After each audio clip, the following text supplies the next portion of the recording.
Hello, I am BWC. I made a video documenting Gabbie Hanna's past issues and how she's dealt with the many controversies she was involved in over the years, more than often, very poorly.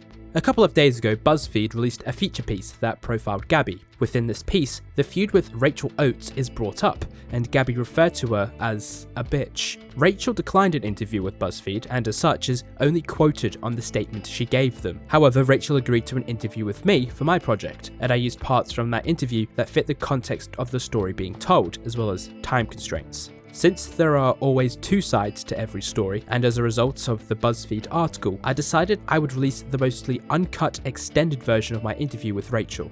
This is Rachel's story. Well, it all started like 2019 when I reviewed her poetry book. And honestly, like I used to like watching Gabbie's content when I was a lot younger, so like early 20s. And I watched her for a while and then just kind of like fell off. And I was like, I didn't really know what happened to her.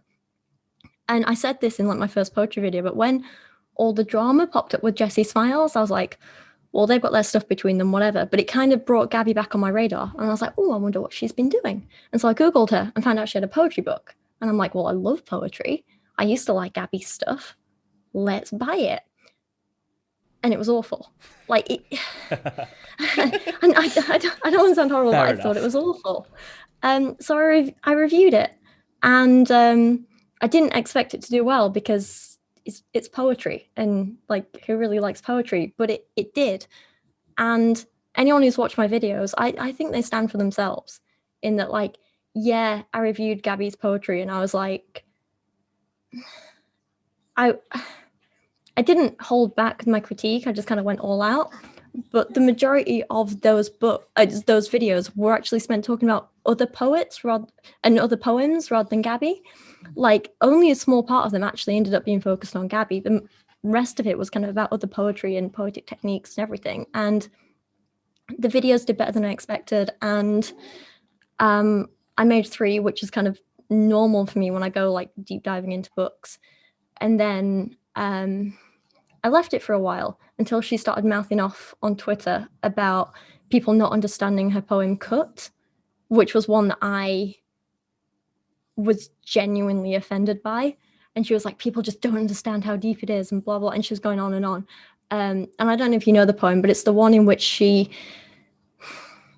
basically makes self-harm a bit of a punchline. And she does this whole thing like as though she's hyping up, talking to herself, trying to like make herself cut herself. And so that's my air freshener going off. But she's like hyping herself up, talking to herself, like as though she's trying to make herself cut herself. And then at the end, there's this twist about how it's actually about a haircut. So after everything, like when it happened, I decided to like make this parody book with Kyra to raise some money for the dog shelter that I adopted her from. And that's where like, we didn't make a huge amount of money off it. It's like a few £100. And it got donated like in bits and bobs to Battersea. And like, that was it. And at the time, I just titled it like, oh, my dog writes better poetry than Gabbie Hanna, because I thought that was funny. And because I didn't have an opinion of her at the time, I thought it was a funny joke and it would be taken lightly. However, I have been like considering changing the title of it now, because now that I actively dislike her, it seems a bit harsh to like make a joke like that. So I don't really know what to do. But anyway, all that happened and I released the book and everything was good. And then months went by. And then Gabbie was like, she reached out to me on Twitter and she was like, oh, you know, my next book's coming out. Do you want to review it? Or like, she was like, can I send you a copy or something? Like, because I want it in the hands of people who genuinely love poetry. And I was like, yes, sure, please. I appreciate that a lot. Thank you. And she was so nice to my face. And she was like making jokes and stuff, because I was like, oh, I'm just going to send you my home address. Like, you know, just keep it to yourself. And she was like, oh, I'll be right back. Just going to go tweet it, and like making jokes like that. And I was like, oh, cool. She's like fine with everything. She's good with me. Like, we're all good. And so I did this like I did this review completely like, you know, from no place of malice, no nothing. I actually had a lot of respect for her. Yeah, so I did this review like completely from this place of like, you know, I have respect for her asking me this. I think we're in a good place. I'm just going to review it fairly and, you know, as I normally would. And I did that. And then the day that I released that review, we had this mutual friend, Jimmy, who he used to go by Mr. Atheist on YouTube. And like this is where things kind of like devolve into a bit of chaos, because I didn't really know that Gabbie and Jimmy were friends. Like, I'd seen her start interacting with him on Twitter, but didn't really think anything of it. But then he basically he sent me this message, and like all the screenshots and stuff are out there, like for people to go and see if they want. But basically I felt a little bit manipulated, because he said that Gabbie had gone to him and was like really upset that I was going to be making another video about her book. And I was like, but she asked me to. Like, and I didn't understand it. And there was like a whole thing. And I think there was just like misunderstanding and miscommunication on like lots of sides.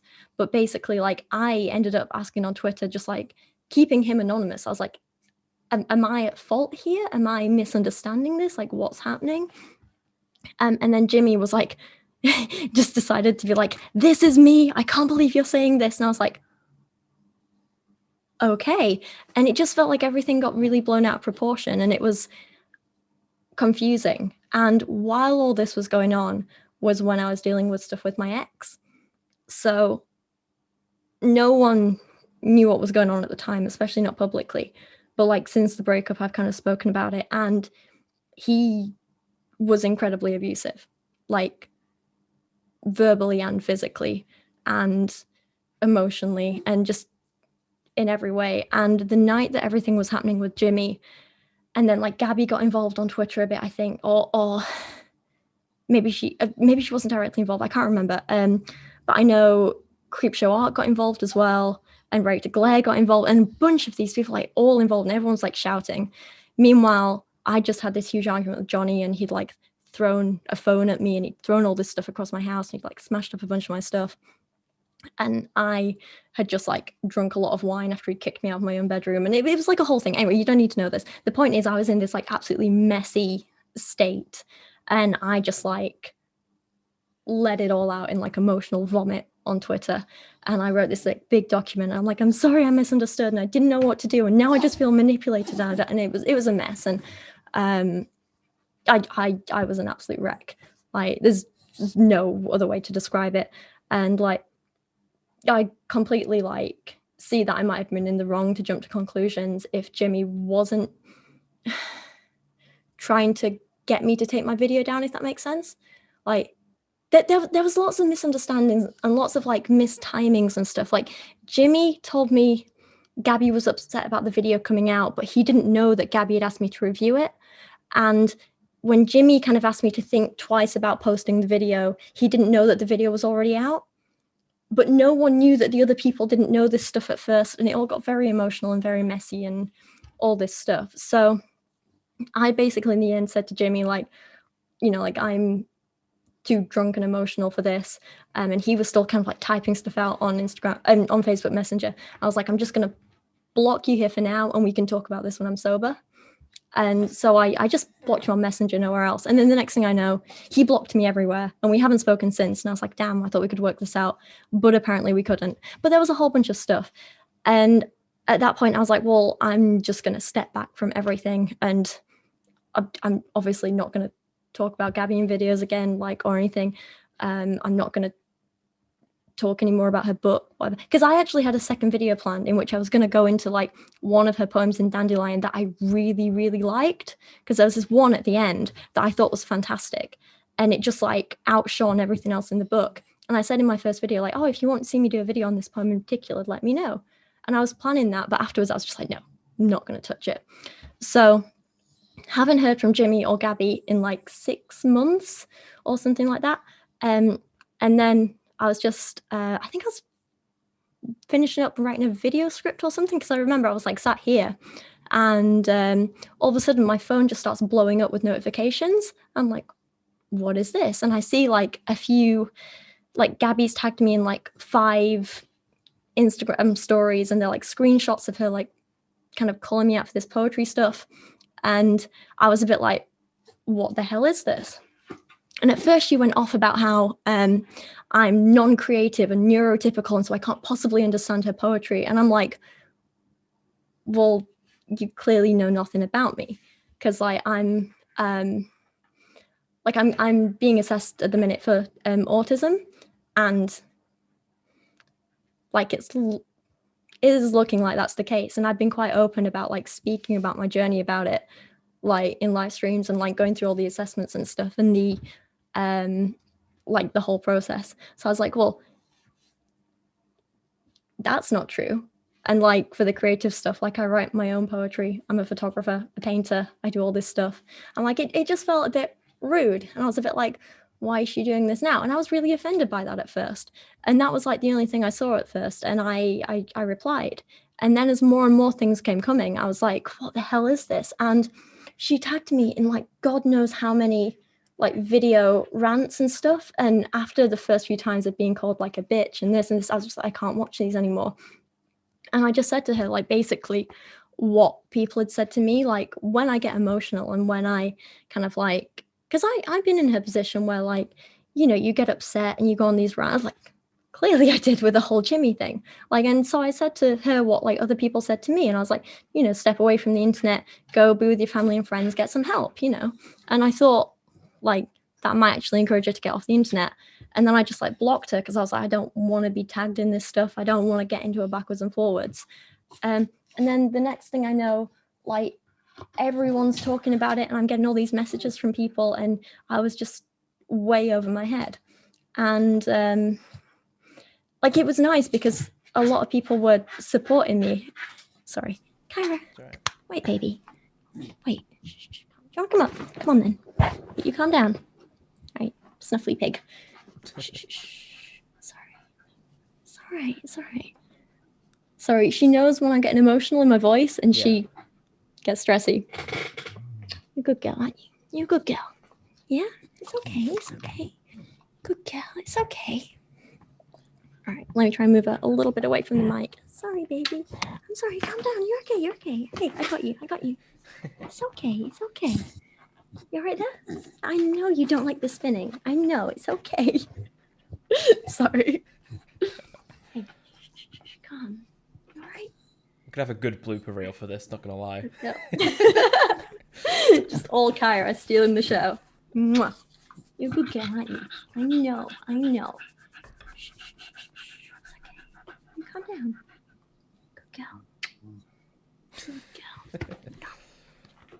Good girl. Sorry, so all this stuff happened and then all of a sudden like I'm just getting hundreds of comments on it was a photo of Kyra wearing a scarf that I crocheted. Hundreds of comments of like things from her fans saying like, oh, you should go kill yourself. I hope your dog dies. Like all these people saying horrible stuff about me and the little one. And I was like, crap. And it hurt and it was horrible. And I was like mostly, I know, it's okay. I was mostly just like blocking the people doing that and trying to like delete the comments because I was like, I don't want to see that stuff. It's okay. And then the next thing I know, like completely out of nowhere, my Instagram is just gone and like removed. And it says like, I looked it up and it was like saying something about like a terms of service violation. I was like, well, I've not done anything. And I was freaking out because, you know, that's like my main social media at this point because I don't have Twitter or anything anymore. Like I don't use Facebook. I don't have anything. So Instagram's like my thing and it's got all my photos of Kobe Bear on, isn't it, baby, and stuff. And I was just stressing out about that. And then kicked up a little bit of a fuss and I got that back after like 36 hours, which was, you know, it was a little bit stressful, but I got it back and I was grateful and that's all good. And then I thought everything was kind of starting to calm down a bit and like, I had all these people reaching out to me and like sending me news articles and like people who I haven't known since uni being like, oh, is everything okay? Like I saw you in a BuzzFeed, no, it wasn't BuzzFeed, it was like Insider, that was it. Like I saw you in an Insider article. I'm like, yep. Sorry. Calm, gorgeous girl. I know, you just care, don't you? I know. Sorry. Lie down for me. What if I get you a snack? Yeah? Go on then. Sorry, give me 2 seconds. Let me distract her with a snack. Sorry. Life with dog. Anyway, yeah, so all that was happening. And again, it seemed to calm down for like a few minutes or a few days, and everything was kind of getting back to normal. And then James Marriott released his video. And Gotta love James Merritt. He's a character. he's he is someone. Um, Don't worry, I've had my experiences with yeah, James. I've known him since he was a very small creator, so really. yeah. I don't know him personally at all. This is like the only time. Neither. I know him online, that's all. Yeah, like I watched a few of his videos and I didn't really like them, so I just kind of ignored him.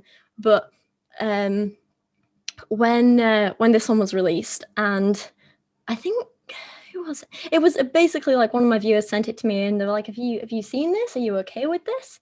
And I was like, "Am I okay with what?" Like, and I watched it, and I was just like, because the way he characterized me in that, and give him credit, he took the video down and he kind of vaguely apologized, so good. But the way he characterized me in that video really upset me, because he was like putting my level of critique on the same level as his. I went back and watched his Gabbie video for that, and he was just like reading out her poems and making vomiting noises.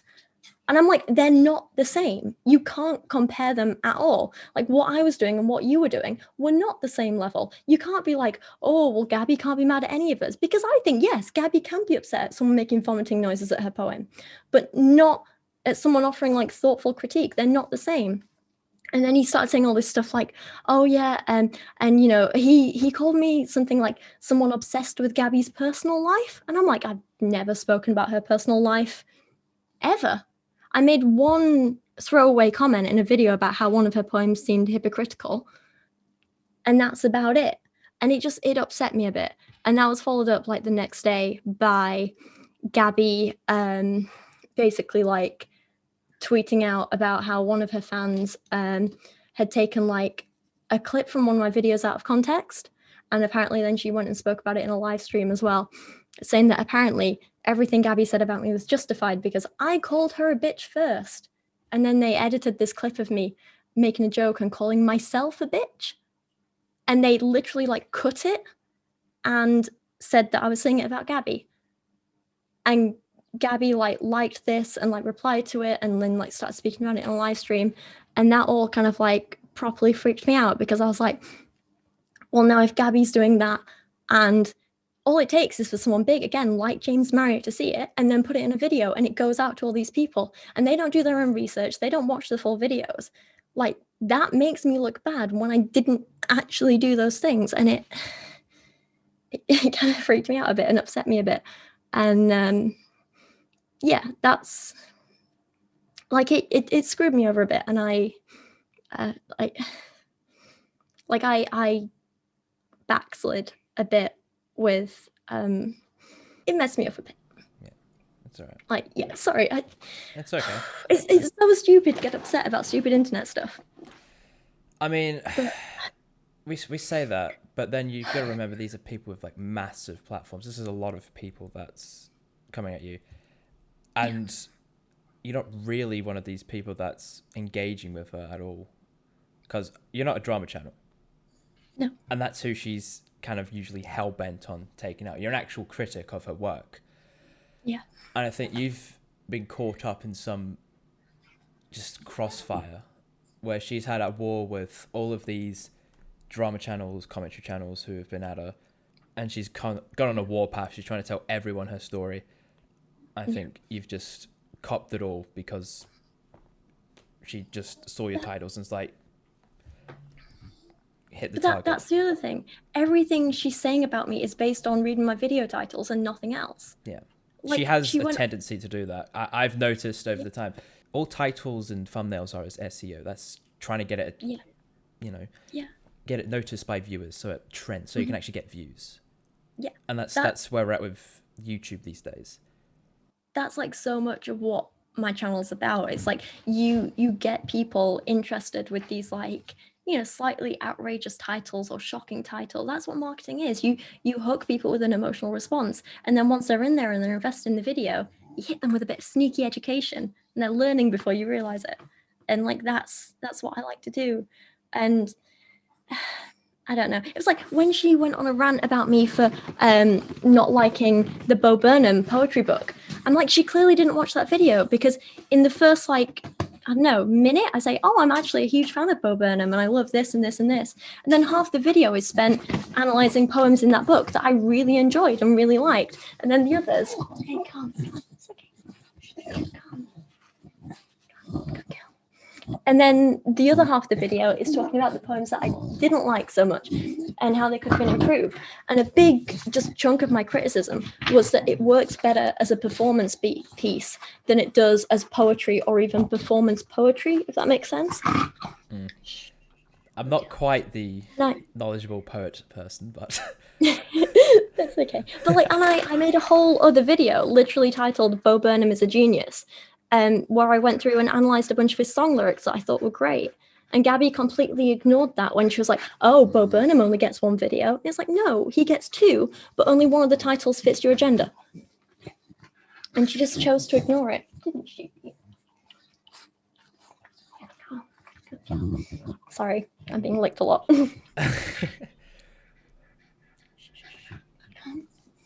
She just wants all the attention. You just care, don't you, baby? That's it. I'm just putting her in the thumbnail, and that's what we'll market this video as.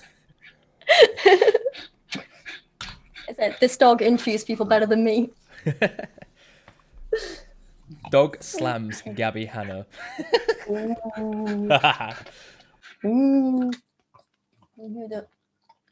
Yeah. Oh, baby, who could ever hate you? You're perfect, aren't you? Maybe if you're a little bit anxious. It's okay. It's okay. Good girl. Thank you. Calm. Good girl. Come on, down you go. Go on. Go find your ball for me. Go on, go find ball. Where is he? Where's ball? Where's ball? Come on, baby. Yeah. Good girl. Come, find ball. Find ball. All right, sorry. It's all right. Let the dribble off my face. Oh, sorry about that. That's all right. Yeah. Yeah. Anyway. So basically, that's it. Then that's the sequence of events that led up to whatever happened a few months ago. Pretty much, yeah. Wow. Trying to analyze that now just on the spot. So really, it started. So would you say that it kind of whatever happened that 6 months ago when you did that video on her? Oh yeah, I haven't other than maybe a throwaway line in a video too, where I'm like, oh, I think I made one video where I was like, oh yeah, Gabbie Hanna's poetry is better than this with another poet that I reviewed. Other than throwaway lines like that, I haven't spoken about her in 6 months. I haven't interacted with her in 6 months. She said I've been harassing her for months, and I'm like, there's nothing, there's no, well, I don't have Twitter to do it. I haven't posted anything on Instagram. I haven't posted anything on YouTube. I haven't tagged her anywhere in anything. There's been no interactions in that entire time. And that's why I thought at first it was some kind of breakdown, because it came so out of nowhere. And the things I was being tagged in, it was just one after the other, after the other, after the other. And it was so angry. And I was like, well, maybe she's struggling here. Maybe it is a mental breakdown. And I did kind of I was hurt by it, but I kind of felt sorry for her at first. And I thought that maybe there was something actually wrong and that she actually needed some help. And then she posted that thing on Patreon about how she was trolling for attention and stuff. And I was a bit well, is that an excuse because you don't want to admit there's something, or is that what you're actually doing? And it just left me confused and then she a went little on more upset. A week of talking about ADHD or yeah, whatever she's been diagnosed with, and trying to say that that's what is the cause for what she's doing. Yeah, but I've dated people with ADHD and they've never called me a bitch. You know, it's not an excuse. Yeah, okay, maybe ADHD explains maybe some of her, let's look at it in the context of poetry, because that's what I'm really interested in. like maybe ADHD explains why she wants to use certain techniques, or why she likes to use run-on sentences, or why this or that. Like that can explain that. But when it doesn't work for a purpose in your poem, you still have to edit. And if you can't do that yourself because of ADHD, work with an editor who understands poetry. It's that simple. And I don't know if that sounds harsh, but yeah, like Isn't that she the could book? write. Yeah, isn't that the book she was like claiming back on the Jessie Smiles drama when it was turning 2020, and after her response to it, and then when she was talking with Jessie in DMs, is that the book that she was apparently working hard on because she had to hit the release date or something? So Adultolescence was originally written in Yeah, that's the early one. and That's released in 2017. Yeah. The second one was Dandelion. Yeah. And I don't know what happened with that. It was her asking me to review Dandelion felt like a bit of a kick in the teeth, because like she asked me to review it and she was making this big deal about how like, you know, it was better and it was improved and she'd done all this stuff. But then like everything in it, it was like she'd listened. Like I'm not saying she did this, but I'm just saying it felt like if she'd listened to every criticism I gave her, she'd said, okay, well now I'm going to do the exact opposite. And she basically like did everything that I and other critics didn't like about the book, but more. And it felt like it got worse. It felt like she was trying to prove a point that she could still do all the stuff that we said didn't work and she could still be a New York Times bestseller. That's why like I was genuinely like upset in my review of Dandelion, because it felt like at that point, you know, she wasn't just an amateur who was in over her head. It almost felt like she was like, well, I know people don't like this, but I'm going to keep doing it anyway.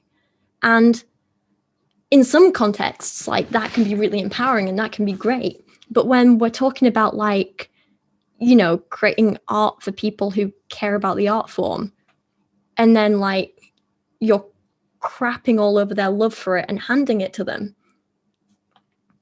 it was a bit insulting. Does that make sense? I guess so.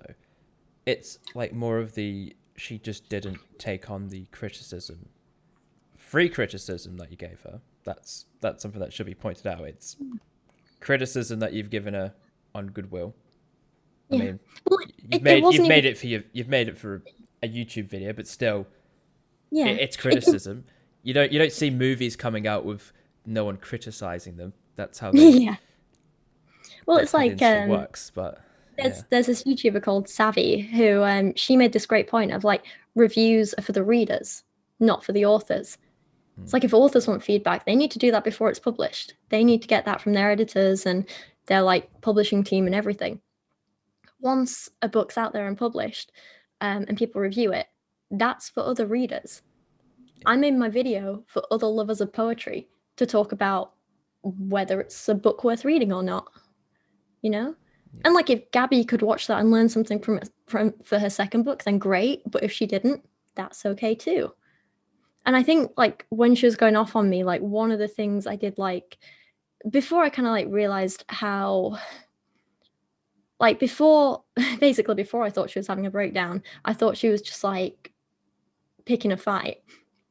And one of the things that I think I said to her was like, oh, just take the criticism.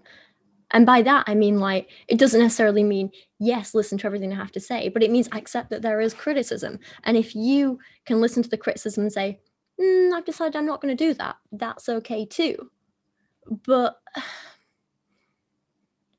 because that's fine. Like, if she'd watched my first videos and just thought, well, I don't want to do that, that's not what I'm about, that would have been okay. But the fact that it felt, I'm not saying she did, but it felt like she took those criticisms and thought, well, now I'm going to do the exact opposite and I'm going to do those things even more. And then I'm going to give it to you and tell you to like it. That was what was kind of offensive, you know? But yeah, I don't know. So if I remember correctly, she did once respond to the criticism of her Adultolescence book? Yeah, I did do a response video to that response as well, because like people were asking for it, and I don't really remember that video now, like what I said in it, but she was very mixed in what she was saying about it. Because on the one hand, she was like, 1 minute she'd be saying, "Oh, well, it's just a light-hearted book. You guys are taking it too seriously." But then on the other, she'd be like, "But you're not reading deep enough. You don't understand the meaning." And it's like, well, when there's only one meaning, there's not a lot to understand. And like, it felt, again, I was actually like a little, I don't know, weirded out in my response to that video, because I was like, she literally called out my video by name and said like, "Oh, this is horrible. How can people do this?" But then everything she was saying that people were doing was like the opposite of what I'd done. Mm. Does that make sense? So she's like, no one bothered to really read it and try and understand it. I'm like, that's exactly what my videos were. Like, I did understand your like deeper meaning and what you were trying to do. I'm just saying you didn't pull it off well. That was the criticism. Could you say this? It's like the same as when people criticize their music for being far too like an inside joke kind of type thing because it only relates to her. Yes, I think I literally said in one of my videos, this isn't a poetry book, this is merch. Mm-hmm. Because I completely understand why her fans like it, because it's very Gabbie centric, and it's very much like, you need to understand Gabbie to appreciate anything in the book. You need to know her backstory to understand the poems. You need to know her inside jokes to get the jokes. You need to be very involved in that circle to get the book. And that's why I think like it's a great piece of merch. And that's why I think her fans love it. And that's why I think it sold quite well, because she has a lot of fans. But to the average poetry reader and poetry lover, and someone who doesn't know Gabbie and, you know, doesn't know her life and all that stuff, there's nothing there for them. There's nothing that you can really get out of it all that much. I mean, maybe one or two poems here and there, because like I've said in my videos, they're not all bad. And some of them have great ideas. Some of them have great potential. She just needs to develop them and edit them and work on them more. I think, again, another thing that I said was like, if she'd condensed all that filler down and she'd like taken the key ideas from the book, she could have had a good book with like a solid 25, 30 really good poems. If she'd done the work, she could have that, rather than this 200 pages of nothingness, you know? But it's a shame. It does feel like wasted potential. The other thing as well that I didn't mention earlier was when Gabbie like went off on me for the book that me and Kyra made, saying that I was mocking her trauma and I was mocking child abuse. And I was like, that's absolutely not true at all. Like, and I went, like, when she started saying that, I did release like a document on my community tab on YouTube. And I was like, I went through every single like parody poem that me and Kyra made. And like, there's some silly ones in there, but they're all written from Kyra's perspective. And a lot of them are about kind of like, you know, being a rescue dog and, you know, finding a new home and playing and dog stuff. And I went through every single poem and I showed the ones from Gabbie's book that I parodied, like which ones I took the inspiration from, because mostly it was just like taking the same structure, or taking like in some of them it was taking like, you know, like a line from the poem and then using that as like inspiration to write something completely different, like about Kyra. And I went through each single one. I was like, there is no mocking of trauma here. And I showed the ones that we went through. And I didn't mock any of the ones about child abuse or rape or anything like that. There was nothing like that. And I went through step by step. And I was like, anyone who takes more than like a cursory glance at this can see that none of this is true. And I don't know. The thing that bothers me with this whole situation is that, like, in the kind of videos that I make, sometimes people do have problems with it, and when they do, it's kind of customary to, you go through the other person's points and you respond to them and you say, okay, well, this person said this, I disagree in this way because of this, this, and this. Like how I analyzed Gabbie's poems, I went through them, you know, bit by bit, and said like, okay, well, she's tried to use this poetic technique here and she's trying to go for this meaning, but this didn't quite work. Here's another poem that did do that and was more effective because of this, this, and this. Like, if she'd gone through my videos and said, well, I disagree on your analysis here, or you missed this point here, or you preferred this, but I prefer this. Like, that would have been absolutely fine. I'd have had no problems with her saying that to me. But the fact is, she just read the video titles and called me a bunch of names. And it's bizarre to me. It's absolutely bizarre. I don't know what she was looking for other than to just upset me and cause some drama.